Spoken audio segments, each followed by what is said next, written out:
All right, here's my blow off valve. And when I let off the gas after I build boost, this opens up, recirculates the boosted air back into the intake. Now, if I take this off and just cap it, you'll be able to hear the air coming out. It'll make that loud noise that everyone likes. So that's what we're gonna do right now.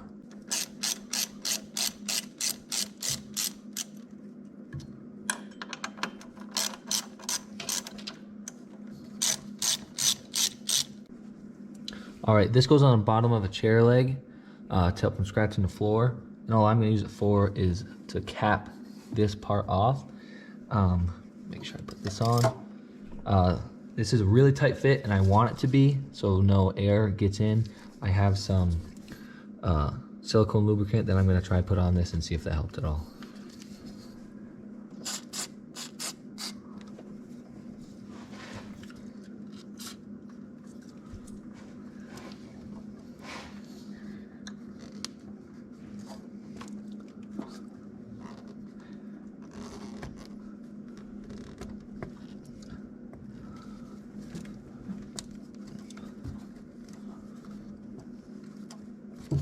Perfect. That silicone definitely made it a lot easier. And now I'm just gonna tighten this clamp on there so I don't get any air passing by.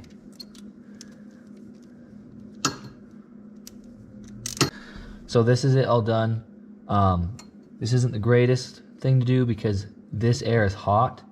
And so when it blows off here, it's going to kind of disperse. It's gonna heat this up a lot and it's probably gonna heat some of these up. So it could damage that, so I have to watch for that. What I am gonna do at some point is I'm just gonna completely get rid of the blow-off valve. I'm not sure though if that will throw any engine codes, and that's the last thing I wanna do, so I'll have to do some more research into that. The other thing I want to do eventually is probably try and turn this pipe to see if I can get a different angle on that to get it away from here. And then I've thought about making a little piece of metal that would angle this and it'd blow off kind of upward and out of the engine bay to help with that heat. But there it is. Yeah.